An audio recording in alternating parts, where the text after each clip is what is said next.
तो good morning everybody.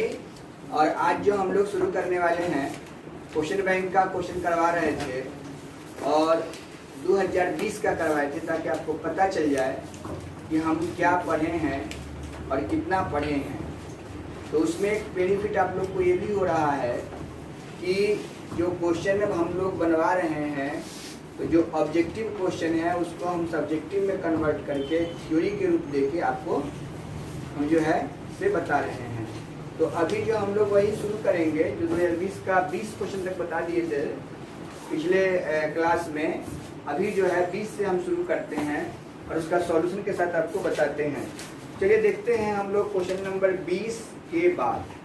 20 तक हो गया था कंप्लीट, 19 तक हुआ था, 20 तक हो गया था। 2020 के 20 क्वेश्चन था differentiation of e to the power cos x। Question था आपका 20 नंबर क्वेश्चन है 2020 का 20 नंबर 2020 है ये है, लेकिन उसमें कुछ क्वेश्चन में अलग था, दोनों में अलग अलग क्वेश्चन है। कैसे?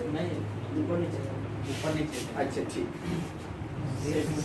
अब हम लोग यहाँ पर देखते हैं, फिर कोई बात नहीं है, अलग अलग होने से क्या मतलब है। 2020 का 20 क्वेश्चन है differentiation of e to the power cos x by dx। अब आपको पता होना चाहिए कि हम लोग जो डिफरेंशिएशन किए हैं, ध्यान दो, कहाँ ध्यान दूंगा। तो e to the power cos x का differentiation, e to the power x का डिफरेंशिएशन क्या होता है? बैठो ना वहीं। e to the power x का जो डिफरेंशिएशन होता है वो क्या होता है? e to the power x। इसके लिए मैंने आपको एक टेक्निक बताया था कि अगर e to the power ax हो जाए या कुछ भी हो तो इसको पहले डिफरेंशिएट करते हैं, डिफरेंशिएशन ऑफ पावर गुने क्वेश्चन। तो डिफरेंशिएशन ऑफ पावर करेंगे तो a के पावर x का डिफरेंशिएशन क्या होगा? a, जो क्वेश्चन रहता है उसको हम लोग लिख देते हैं। यही कंसेप्ट यहाँ पे लागू होगा। पावर में ऊपर में क्या है? cos x। तो cos x का डिफरेंशिएशन क्या कीजिएगा? Minus sin x into e to the power cos x, और ये आपका आंसर हो जाएगा। यानी किसी साल में अगर एक्सपोनेंशियल का क्वेश्चन हो इस तरह के तो हम लोग बना लेंगे। मतलब केवल ये याद रखना चाहिए कि एक्सपोनेंशियल फंक्शन में क्या करते हैं? डिफरेंशिएशन ऑफ पावर गुने क्वेश्चन। ये आप देख सकते हैं कि पहले भी आप डिफरेंशिएशन का वीडियो जो नहीं पढ़े हैं, डिफरेंशिएशन का वीडियो देख सकते हैं, या फिर डिफरेंशिएशन जो हम पढ़ा है उसको देख सकते हैं। सिंपल क्वेश्चन था। तो ये क्वेश्चन नंबर था आपका 20। 19 भी क्वेश्चन है, देख लीजिए 19 भी। Differentiation of sec x। तो sec x का डिफरेंशिएशन क्या होता है? sec x into tan x। तो ये आपका आंसर हो जाएगा। अब देखिए क्वेश्चन नंबर 18। हाँ, 18 से मिलना शुरू हो गया है ना, 18 तक बना दिए थे, फिर आगे पीछे दिया हुआ है। अब देखिए अब क्या चल रहा है? केवल डिफरेंशिएशन। अब देखिए 21 नंबर क्वेश्चन है बाबू, और ये भी क्वेश्चन डिफरेंशिएशन का, डिफरेंशिएशन ऑफ sin 4x और dx। तो आपको समझ में आ रहा होगा कि जो बच्चा डिफरेंशिएशन पढ़ लिया है, इंटीग्रेशन पढ़ लिया है, वो मोटा मोटी तौर पे 60 क्वेश्चन जो देता है बनाने के लिए, उसमें से आपको तो 50 ना बनाना है, तो 60 में से कम वो 30 क्वेश्चन केवल डिफरेंशिएशन और इंटीग्रेशन से रहता है। अभी आपको हम दिखा देंगे। अब देखिए sin 4x का डिफरेंशिएशन है, तो क्या करेंगे? क्या बताए थे कि जो एंगल रहता है वो बाहर चला जाता है, और साइन का डिफरेंशिएशन क्या होता है? cos लिख देते हैं और यहाँ पे 4x लिख देते हैं, आंसर हो गया 4 cos 4x हो गया। उसी तरीके से 22 नंबर क्वेश्चन आप देख सकते हैं। 22 नंबर क्वेश्चन है differentiation of root under tan x और dx। यहाँ पे कौन सा रूल लागू हो रहा है? चेन रूल हो रहा है। तो क्या बताए थे कि रूट का डिफरेंशिएशन क्या होता है? 1/2 रूट x। x मतलब ये कौन सा है? tan x।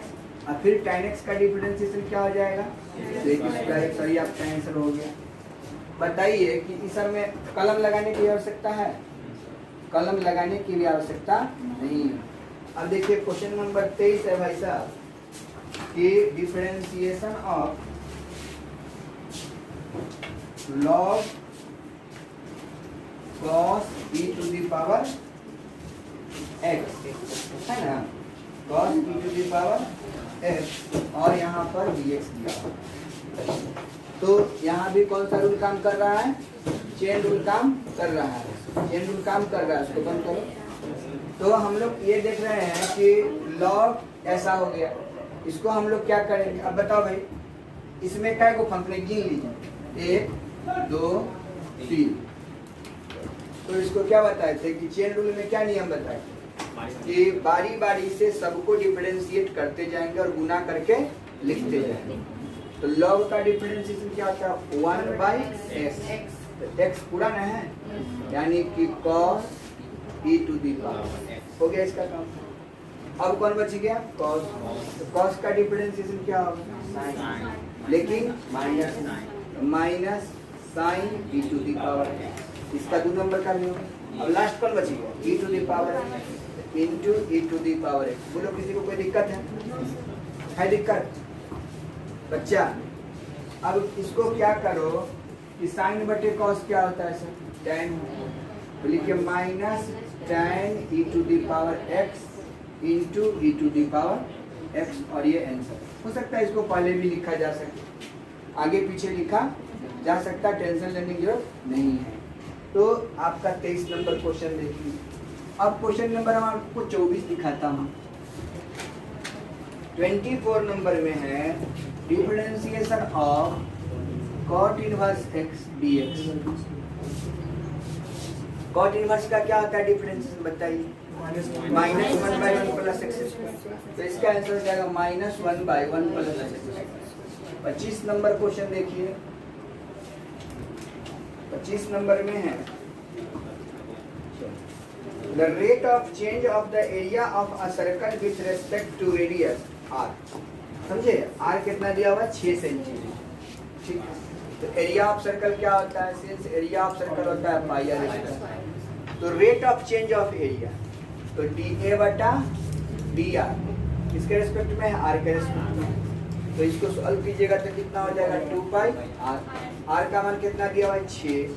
तो 2π इंटू 6 यानी कि 12 पाई हो जाएगा। यूनिट की 12 पाई, बस वही हो गया। इसका बी आंसर हो जाएगा। समझ में आया? रेट मेजर पढ़ाए थे ना, तो रेट मेजर का यही क्वेश्चन था, किसी भी फंक्शन को टाइम के रिस्पेक्ट में डिफरेंशिएट कर देना होता है। लेकिन जब आपको रेडियस के रिस्पेक्ट में दिया है तो आप टाइम के रिस्पेक्ट में डिफरेंशिएट नहीं कर सकते हैं। समझ में आया बात? अब क्वेश्चन नंबर 26 है the line y is equal to x plus 1 is a tangent to the curve y square is equal to 4x at the point। ये क्वेश्चन हमने पिछले क्लास में बता दिया था, x के मान को रख के, याद आया? ध्यान दीजिए, ये क्वेश्चन 26 नंबर जो है सो आगे पीछे दिया हुआ है। इसमें y is equal to कितना है? x plus 1 है ना, is a tangent to the curve y square is equal to 4x। ये क्वेश्चन बनवाए थे ना, देखिए y की जगह पर इसके मान को रख दिए थे, याद आया? तो x प्लस 1 का whole square is equal to 4x कर दिए थे, x square plus 2x plus 1 is equal to 4x कर दिए थे, और यहाँ पर x स्क्वायर माइनस 4x में से 2x जाएगा तो माइनस 2x, तो minus 2x plus 1 is equal to 0 कर दिया था। मैंने बोला था कि x माइनस 1 का होल स्क्वायर के बराबर होता है, तो यहाँ से वैल्यू मैंने निकाल के दिखाया था, तो x इज इक्वल टू 1 आ गया था। x इक्वल टू 1 आ गया, 1 रख दीजिएगा तो y इक्वल टू कितना हो जाएगा? 2 हो जाएगा। इसका पॉइंट कितना निकल गया? 1 और 2 आपका आंसर हो गया। ये पहले क्वेश्चन दिया हुआ था, इसमें बाद में क्वेश्चन दिया हुआ है, टेंशन नहीं लेना है। ये 27 नंबर क्वेश्चन आप देखिए। The slope of the normal to the curve y is equal to this at x is equal to this, है ना।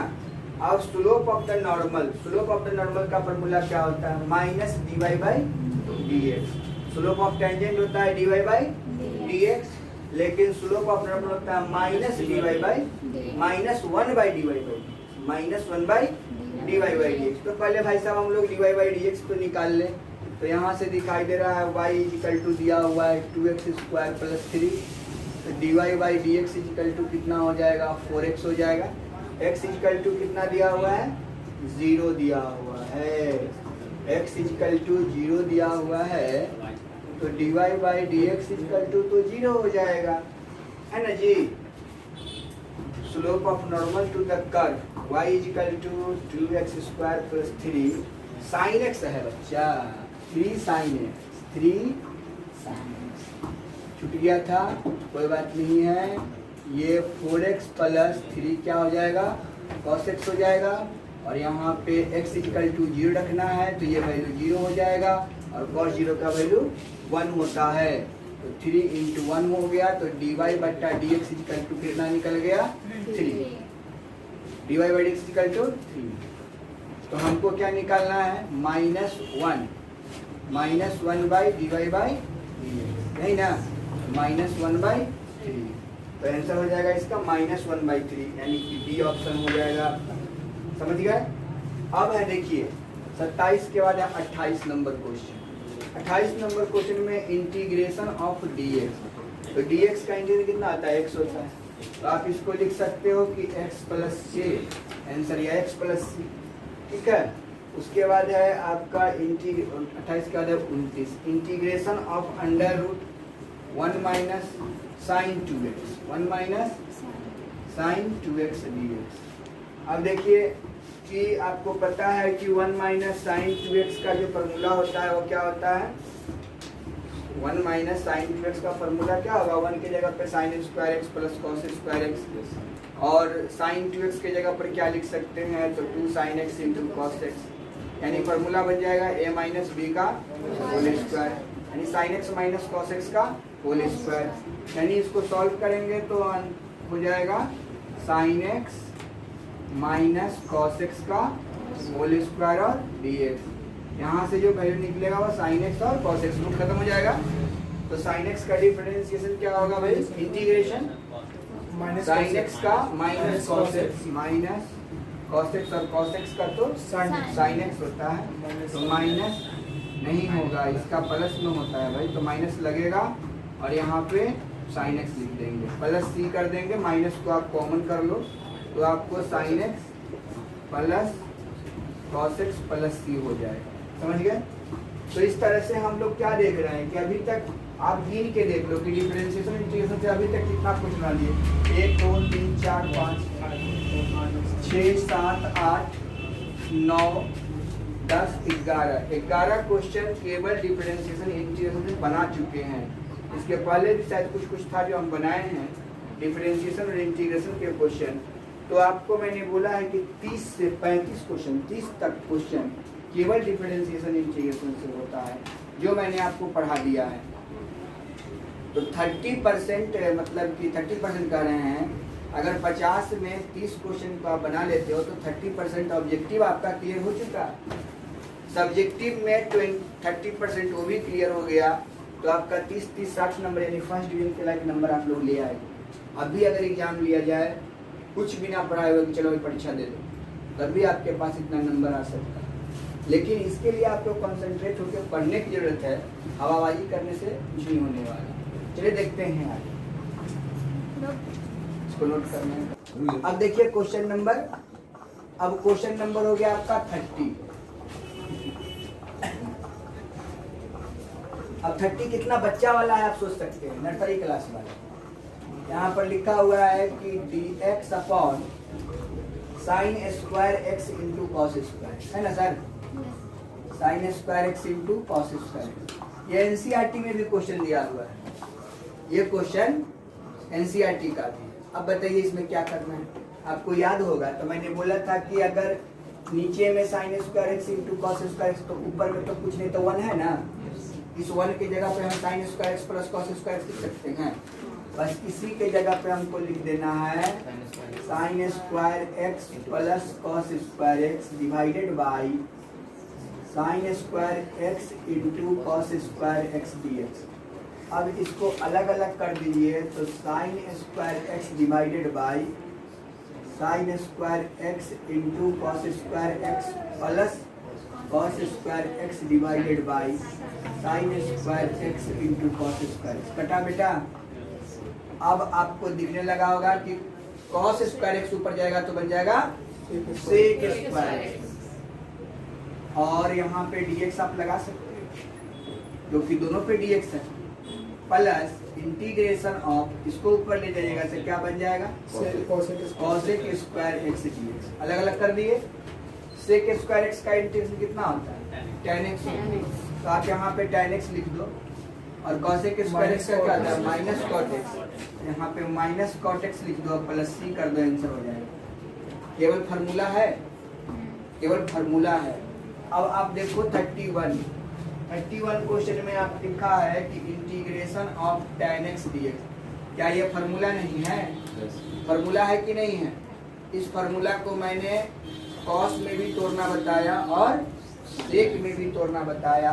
तो cos में लिखेंगे तब minus log cos x plus c कर देंगे या log sec x plus c कर देंगे, कोई दम नहीं। अब आप देखिए 32 integration of sec square 3x plus 3x plus 5 dx। बोलो बाबू, sec स्क्वायर x का इंटीग्रेशन कितना आता है tan x, तो आप लिख देना tan x। x के जगह पर कितना है, जो एंगल है वो एंगल उतार दो। मैंने बताया था कि जो कोफिशिएंट होता है वो बटा में आके गिर जाता है, तो 1/3 लगा देना। यहाँ पर a रहेगा तो 1/a, b रहेगा तो 1/b, अब प्लस c कर दोगे आंसर हो जाएगा। समझ में आया? अब आप देखो 33 क्वेश्चन है। 33 तो था, 32 नहीं बताया, नहीं ये भाई 33 था, ठीक है। 32 यहाँ पे है, देख लो आगे पीछे हो गया, कोई बात नहीं, क्वेश्चन तो क्वेश्चन ही होता है। यहाँ पे लिखा है sin x plus cos x, okay, divided by फिर से वही √1 प्लस sin 2x और dx। ये किसका फॉर्मूला होता है? sin x plus cos x। देखो बेटे, प्लस रहेगा तो लिखना sin x plus cos x का होल स्क्वायर, माइनस रहेगा तो sin x minus cos x का होल स्क्वायर, ओके। तो यहाँ पे sin x plus cos x का होल स्क्वायर हो जाएगा, तो रूट यहाँ से खत्म हो जाएगा और ऊपर में भी sin x plus cos x, नीचे में भी sin x plus cos x cut जाएगा, तो वैल्यू कितना हो जाएगा केवल dx, और dx का इंटीग्रेशन होता है x प्लस c। आंसर आया? बात समझ में आया कि नहीं आया? आगे सबको आया? सबको बोलो बिंदु, नहीं आया? अरे भाई, इसका फॉर्मूला जो होता है ना वो sin x plus cos x का होल स्क्वायर होता है। अब तुम स्क्वायर को हटाओगे तो रूट हटेगा कि नहीं हटेगा? तो तुम्हारा ऊपर में भी sin x प्लस cos, नीचे में भी sin x प्लस cos। अब कट गया तो वैल्यू कितना हुआ 1, और 1 को dx से गुना कर दोगे तो 4 तो होने वाला है नहीं, dx ही रहेगा, और dx का इंटीग्रेशन कितना आता है x होता है। मैं वही तो बताया, बोलो जी। अरे को कष्ट है? पक्का? चलो अब हम लोग देखते हैं 33 तो हो गया है सर जी, 34 देखता हूँ। हाँ, ये वही बच्चा वाला क्वेश्चन, ये देखो कितना बच्चा वाला क्वेश्चन है, आपको बनाने से भी शर्म आएगा। आप देख लो भाई, हमने क्या बोला था कि जो एंगल में होगा उसको हम लोग जेड मानेंगे। एंगल में कौन है? log x को जेड मानोगे, कितना होगा भाई 1/x। बना के देखना चाहते हो बना लो, नहीं बनाने का मन है छोड़ दो, तो कोई बात नहीं, आपको बनाने का मन कर रहा है।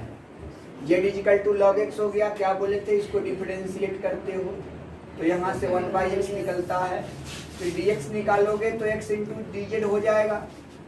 जरा सोचिए कि यहाँ पर sec स्क्वायर log x के जगह पर आप z पुट किए और x इंटू dx के जगह पर x इंटू dz पुट किए, ये बात से खत्म हुई कि नहीं हुई? अब sec स्क्वायर का क्या होता है भाई? इंटीग्रेशन, सर tan होता है, तो यहाँ पे हम लोग क्या लिख देंगे भाई? tan लिख देंगे। ये z भाई साहब तो बदलेंगे नहीं, प्लस c हो जाएगा। अब आप क्या लिखोगे? tan, z किसको माने थे? log x को, प्लस क्या लिखोगे? c लिख दोगे, आंसर हो जाएगा। आई बात समझ में? आई कि नहीं आई? अब देख लीजिए 35, तो आपको दिखाई दे रहा होगा अभी तक हम शुरुआत कहाँ से किए थे भाई साहब? 19 से, और 19 से क्वेश्चन कितना कहाँ से था? सॉरी हाँ 19 से लेके और अभी तक 35 तक आपको दिखाई दे रहा है केवल डिफरेंशिएशन और इंटीग्रेशन का क्वेश्चन है। तो आपको अंदाजा लग गया होगा कि इंटीग्रेशन डिफरेंशिएशन धमाका मचाने वाला है। नहीं, इसको पढ़िए तो बेरा पार। यानी कि अगर cosec x dx हो जाए तो इसका इंटीग्रेशन क्या होगा। cosec x इंटू dx का हम 3-4 फार्मूला बताए थे, आज भी आपको हम बताते हैं। cosec x का जो इंटीग्रेशन करोगे भाई साहब तो उसका फार्मूला होता है log cosec x minus cot x plus c, ये भी फार्मूला होता है। ठीक है, इसको थोड़ा सा आप लोग चेंज वेंज करोगे तो कुछ और हो जाएगा। वो क्या हो जाएगा वो देख लो भाई। इसी को लिख दोगे log cos x को 1 बाई साइन x और cot x को क्या लिख दोगे cos x by sine x plus c, ये भी फार्मूला हो। इसी को थोड़ा और चेंज वेंज करोगे तो log एलसीएम कितना हो जाएगा भाई sine x 1 minus cos x plus c, ये भी हो सकता है। अब 1 माइनस cos x का फार्मूला क्या है भाई साहब, वो भी देख लेते हैं। 1 माइनस cos x का formula 2 sine square x by 2 और नीचे वाला formula 2 sine x by 2 into cos x by 2। मतलब जितना तोड़िएगा ना उतना नया नया फार्मूला आपका बनेगा। अब ये से ये खत्म।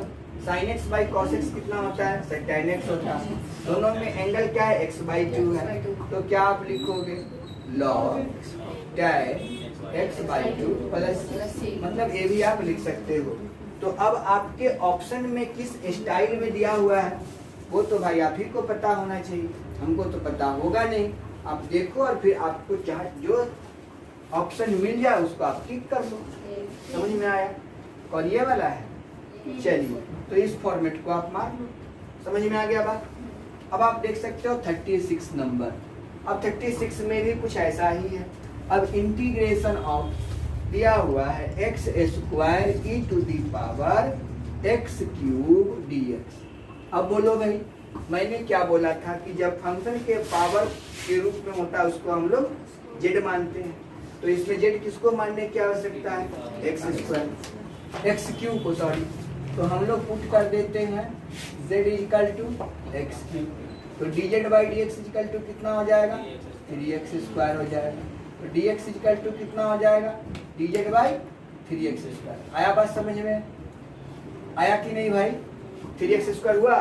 अब इसको आप मान रख के देख लो। मान रखने तो किसको नहीं आता है, बहुत अच्छा से आता है। Integration of x square into e to the power z dz by 3x square, भैया ये कट गया तो 1/3 बाहर हो गया और e to the power z का इंटीग्रेशन तो e to the power z ही होता है प्लस c होता है 1/3। और e to the power z किसको माने थे, तो e z किसको माने थे भाई x cube plus c, answer हो गया। आया बात समझ में? तो ये आपका 36 भी हो गया। उसी तरीके से अभी 37 बहुत सारा क्वेश्चन है, ये बताएंगे। नोट करना है जल्दी कीजिए, नहीं करना है छोड़ दीजिए, आगे देखते हैं। चलो करो ना 37। अब 37 में क्या है से देखिए, इंटीग्रेशन ऑफ, ध्यान दो बच्चों, integration of e to the power x cos x plus log sin x, है ना, ये ना है dx। अब इस प्रश्न को बनाने में आपको थोड़ा सा परेशानी होने लगेगा, समझे? ऐसे प्रश्न को बनाने में परेशानी होगा, लेकिन यहाँ परेशान होने की जरूरत नहीं है। सिंपल सोचिए, आपको तुरंत आ जाएगा। कैसे आएगा देखिए, यहाँ cot x है और cot x का डिफरेंशिएशन क्या होता है log sin। देख लो भाई, cot x का सॉरी log sin x का log sin x और cot x है ना। तो cot x का जब आप डिफरेंशिएशन करते हो तो क्या लिखते हो माइनस cos x, लेकिन log sin x का डिफरेंशिएशन करते हो तो क्या बनता है cot x बन जाता है। अरे log x log sin x का तो 1/sin x, sin x का हो गया cos x, तो cot x हुआ। तो ये बन गया आपका fx और ये बन गया आपका f डैश x। और याद कीजिए वो दिन जब मैंने आपको फॉर्मूला पढ़ाया था कि e to the power x into f x plus f dash x होता है तो उसका फॉर्मूला क्या होता है, e to the power x into f x plus c, integration by part में, याद आया? तो अब देखिए कि e to the power x तो है, यहाँ का एफ एक्स कौन है, लॉग साइन एक्स प्लस सी आंसर। आया बात समझ में? हुआ क्लियर? एक फार्मूला होता है integration of e to the power x, f x plus f dash x के रूप में अगर होता है तो उसको लिखते हैं e to the power x into f x plus. समझ में आया? इस फॉर्म के लिए ये फार्मूला बनाया गया है। तो अब बताइए e to the power x into हम लिखते हैं sine x plus cos x, ठीक है, dx। तो इसमें किसका कौन डिफरेंशिएशन है? साइन एक्स का डिफरेंशिएशन कॉस एक्स होता है। तो साइन एक्स क्या हुआ, फंक्शन, और एफ डैश एक्स क्या हुआ, कॉस एक्स। तो फार्मूला क्या है, e to the power x into f x, e to the power x into कौन हो जाएगा, साइन एक्स प्लस सी आंसर हो जाएगा। समझ में आया? नहीं समझे? फिर से देखिए question, integration of e to the power x tan x plus sec square x dx। बोलो इसका एफ एक्स कौन है, tan x। कैसे tan x है? tan x का डिफरेंस सेक स्क्वायर। समझ में आया? तो फार्मूला क्या है, e to the power x into f x. e to the power f x कौन है, लिख लीजिए बगल में tan x प्लस सी आंसर। समझ में आया? नहीं समझे? फिर से देखिए, integration of e to the power x हम लिखते हैं यहाँ पे log x plus 1/x। log x का डिफरेंशिएशन क्या होता है, एफ डैश एक्स हुआ, फंक्शन कौन हुआ, तो क्या आंसर होगा, इसके पावर x इंटू। समझ में आया? अब तो इस फॉर्मेट में रहेगा तो हमको इस तरीके का यूज कर लेना है। दूसरा फॉर्मेट भी मैंने लिखवाया था, integration of e to the power kx f x plus k f dash x dx। अगर इस फॉर्म में कोई क्वेश्चन होता है तो उसका आंसर लिखेंगे e to the power kx into f x plus. समझ में आया? और चौथा फार्मूला भी लिखवाए थे, मैं आपको बता दूं, ये चार फार्मूला जो है से बहुत इम्पोर्टेंट है, बड़ा बड़ा क्वेश्चन को छोटा कर देने वाला है, ठीक है? तो लेकिन फार्मूला जब तक याद नहीं रहेगा तब तक कुछ नहीं होने वाला है। और आप देखोगे ना, इंटीग्रेशन के वीडियो बनाए हैं उसमें भी सारा फार्मूला को हम जिक्र किए हैं, लिखवाए भी हैं, और अभी फिर से बता दे रहे हैं कि आप लोग को याद रहे, e to the power ax cos bx plus C dx। अगर इस फॉर्म में क्वेश्चन होता है तो हम लिखेंगे पहले e to the power ax, जो रहेगा ना पावर में उसको लिख दीजिएगा इन। अब लिखिएगा a cos bx plus c, plus की minus, plus b sin bx plus c divided by a square plus b square plus. और एक और ये बता दूं, e to the power ax sine bx plus C dx के रूप में होता है, e to the power ax a sine bx plus c minus b sine b cos bx plus c divided by a square plus b square plus. और ये formula हो जाता है। स्पष्ट हुआ? तो ये चार फार्मूला, 5 फार्मूला है जो इंटीग्रेशन बाय पार्ट के ऑब्जेक्टिव क्वेश्चन बनाने के लिए बहुत सटीक होता है, सुटेबल होता है। समझ में आ गया बात? तो इसको भी आप लोग राइट डाउन कर लेंगे। चलिए एक क्वेश्चन तो कंप्लीट कर दिया आपका। अब देखिए इंटीग्रेशन ऑफ, देखिए इंटीग्रेशन ऑफ कितना लिखा हुआ है, 4 to 9 रूट एक्स dx। तो रूट एक्स है, तो रूट एक्स का इंटीग्रेशन कैसे करेंगे? तो पहले से रूट एक्स का क्या मतलब हुआ कि इंटीग्रेशन ऑफ 4 to 9 x के पावर 1/2 dx। जितना पावर है तो उसमें क्या करते हैं, एक ऐड कर देते हैं। तो x के पावर कितना हो जाएगा, 1/2 + 1, 1/2 + 1। पहले ऊपर नीचे नहीं रहता था इसलिए c लगाते थे, अब ऊपर नीचे जब आ गया तो c नहीं लगाएंगे, इसको बंद करके 4 और 9 लिखते हैं। तो इसका लिखा जाएगा x का पावर 3/2 और नीचे में भी 3/2, 4 से लेके 9। एक बार x के जगह पर कितना पुट करिएगा, 9, सर कितना पुट कीजिएगा, 4, और दोनों को घटा दीजिए। घटाने के बाद जो आएगा वो आपका समझ में आया बात। तो ये था आपका डिफरेंट इंटीग्रेशन के पार्ट। उसी तरीके से आप e⁻ x/2 है, 0 से 2 है, 0 से π/4 है, 0 से π/2 है, समझे। 42 नंबर क्वेश्चन। 43 नंबर भी क्वेश्चन आपका 1 से √3 है। इस तरीके से आपका 43 तक हो गया। 44, 45, देखिए 46, ये सब जो क्वेश्चन दिया हुआ है, ये सब 46 तक जो क्वेश्चन दिया है भाई साहब, वो डिफरेंशियल इक्वेशन है। मैंने 44 से लेके 46 के बीच में आपका जो क्वेश्चन दिया हुआ है वो आपका क्या है, डिफरेंशियल इक्वेशन का है, लेकिन वो भी आपका इंटीग्रेशन में ही आता है, कैलकुलस में ही आता है। तो 18 में से 46 को घटा दीजिए, कितना बचता है बताइए।